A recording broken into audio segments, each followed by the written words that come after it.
Rémi Liépard, 27 ans, partage sa passion pour la musique sur les réseaux sociaux. Bercé par des sons rock puis rap à l'adolescence, il commence son apprentissage à 12 ans. Guitare électrique, acoustique et basse, l'autodidacte a plusieurs cordes à son arc. Inspiré par des grands noms de la guitare comme Eddie Van Halen ou Joe Satriani, il se forge sa propre identité musicale. C'est mon frère, j'ai un de mes frères qui est marin en fait, qui est dans l'armée nationale depuis bientôt 22 ans. Et un jour, juste avant de partir en mission, il m'a dit tiens, prends une guitare, essaye-la, tu verras ce que ça donne. Et quand je reviens de mission, faut que tu saches jouer. Et quand il est revenu, je savais déjà très bien jouer, donc j'ai appris vraiment tout seul. Pour Rémi, le rapport à la musique est quelque chose de très personnel et psychologique. Dans son cas, cela lui a permis de trouver du réconfort et de s'enfermer dans une bulle durant certains épisodes de sa vie. Même si cette carapace a pu lui jouer défaut lors de l'adolescence, la musique lui a permis de grandir.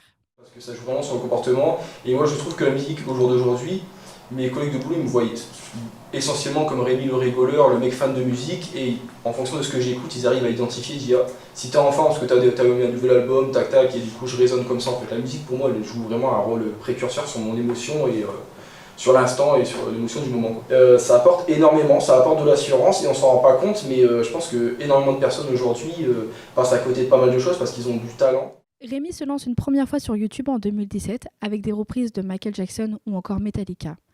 Entre chaîne YouTube, stream Facebook et post Instagram, il débute aussi sur Twitch en novembre 2022. Son premier live pour Halloween a trouvé public, ce qui le motive à continuer et pourquoi pas se lancer sur TikTok. J'ai découvert du coup la méthode live parce qu'avant je jouais dans un groupe, donc j'avais l'habitude de ce qui était là, mais c'était en réel.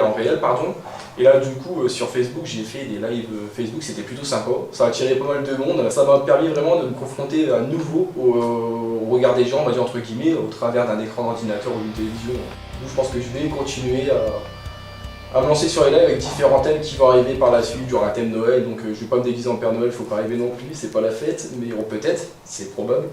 Mais après des thèmes divers et variés, les années 80, enfin les choses qui me font plaisir.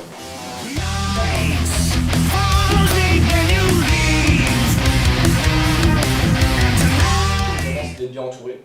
Vraiment ne pas avoir peur de travailler des heures et des heures et des heures, parce que la musique, avant tout d'être une passion, c'est du travail. Les gens ne se rendent pas compte, ils pensent que tu prends une guitare, ça y est, tu deviens le Jimi Hendrix moderne. C'est pas la vérité, c'est vraiment du travail, de la pratique. Et, si on peut vraiment globaliser, c'est travail, patience et puis amour, hein, simplement. Vous pouvez me retrouver du coup sur les réseaux sociaux tels que Facebook, la page Jdoc Rémi, sur YouTube du même nom, Jdoc Rémi, sur Twitter, Jdoc Rémi, donc c'est vraiment, je n'ai pas cherché à faire plus simple. Donc vous pouvez me retrouver sur tous ces réseaux sociaux, puis à très bientôt.